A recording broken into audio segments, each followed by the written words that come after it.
വിഷ്ണു സുരേഷാണ് കൊച്ചിയിൽ നിന്നുള്ള വിവരങ്ങൾ നൽകാൻ അയച്ചിരുന്നത്. Vishnu, good morning. ഇന്നിപ്പോൾ കൊച്ചിയിൽ നിന്ന് എന്തൊക്കെ വാർത്തകളാണ് പ്രതീക്ഷിക്കുന്നത്? പ്രധാനമായും ഹൈക്കോടതിയുമായി ബന്ധപ്പെട്ടുള്ള കാര്യങ്ങൾ തന്നെയാണോ?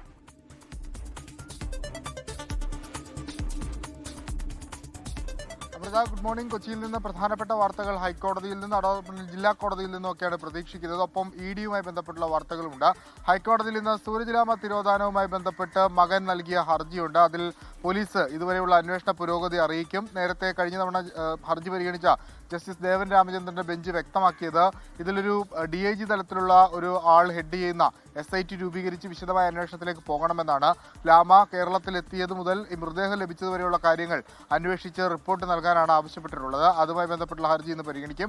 മറ്റൊന്ന് അഭിമന്യു വധക്കേസുമായി ബന്ധപ്പെട്ട് പ്രതികളുടെ വിടുതൽ ഹർജിയാണ്.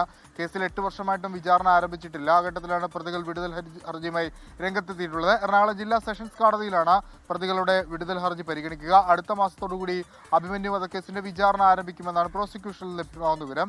മറ്റൊന്ന് ED സ്വർണ്ണക്കൊള്ളയുമായി ബന്ധപ്പെട്ടുള്ള അന്വേഷണത്തിൽ പിടിമുറുക്കുകയാണ്. ഇന്ന് മുൻ ദേവസ്വം സെക്രട്ടറി ജയശ്രീയും അതോടൊപ്പം തന്നെ ഈ സ്വർണ്ണത്തിന് ഇടനിലക്കാരനെ പ്രവർത്തിച്ച കൽപേഷും ഹാജരാകുമെന്നാണ് പ്രതീക്ഷിക്കുന്നത്. രണ്ടുപേർക്കും നോട്ടീസ് നൽകിയിരുന്നു ഇന്നേ ദിവസം ഹാജരാകാൻ.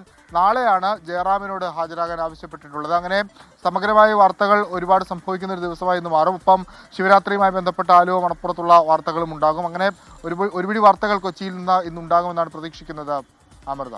ശരി, കൊച്ചിയിൽ നിന്ന് വിഷ്ണു സുരേഷാണ് വിവരങ്ങൾ നൽകിയത്. ലോകത്തെവിടെയായാലും ഏത് സമയത്തും 24 വാർത്തകളും ഓഗ്മെന്റഡ് റിയാലിറ്റി പാക്കേജുകളും എക്സ്പ്ലെയിനറുകളും വിശദമായി കാണാൻ ഞങ്ങളുടെ യൂട്യൂബ് ചാനൽ നിങ്ങൾക്ക് സബ്സ്ക്രൈബ് ചെയ്യാം.